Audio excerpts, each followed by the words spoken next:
Assalamualaikum warahmatullahi wabarakatuh. Perkenalkan, nama saya Vito Amarudioni dari mahasiswa Fakultas Hukum Universitas Negeri Semarang dengan NIM 811421635. Di sini saya akan menjelaskan tentang topik dari istilah hukum internasional dan akan menjelaskan sedikit tentang sumber-sumber hukum internasional. Pertama-tama, saya akan menjelaskan tentang istilah hukum internasional. Istilah hukum internasional ada 4, yaitu hukum bangsa-bangsa atau biasa disebut the law of nations, himpunan kaidah-kaidah dan asas. Asas tindakan yang mengikat bagi negara-negara yang berada dalam hubungan mereka antara yang satu dengan yang lainnya. Yang kedua ada hukum antar bangsa, hukum antar negara, biasa disebut dengan hukum antar bangsa atau hukum antar negara. Jadi hukum antar bangsa bisa disebut dengan hukum antar negara yang menunjukkan pada kompleks kaidah dan asas yang mengatur hubungan antara anggota masyarakat bangsa-bangsa atau negara. Yang ketiga ada hukum internasional atau biasa disebut dengan transnational law.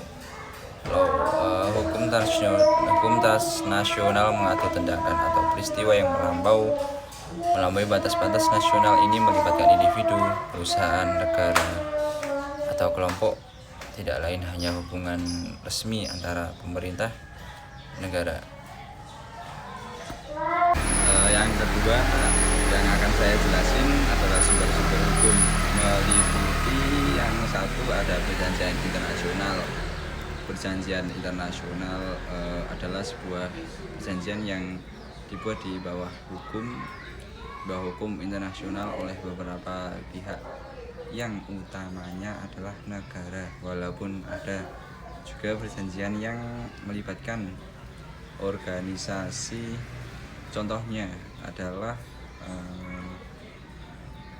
ada perjanjian Linggarjati, perjanjian Konferensi Meja Bundar, ada perjanjian New York, Piagam PBB, terus Protokol Jenewa, ada lagi konvensi senjata biologis dan racun, ada konvensi senjata kimia, terus ada konvensi perlindungan tanaman internasional, yaitu. Dan yang kedua ada kebiasaan merupakan sumber hukum. Kebiasaan internasional adalah kebiasaan bersama negara-negara di dunia yang menjadi bukti praktik umum yang diterima sebagai hukum. Kebiasaan internasional diakui sebagai salah satu sumber hukum internasional oleh pasal 38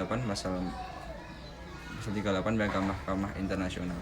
Yang ketiga ada prinsip hukum umum yang diakui bangsa-bangsa beradab, nilai etik dan moral universal yang luhur, mulia dan agung yang telah berhasil ditanamkan di dalam masyarakat umat manusia secara universal, yang menjiwai norma-norma hukum maupun norma-norma hukum lainnya yang secara real dan nyata mengikat masyarakat internasional.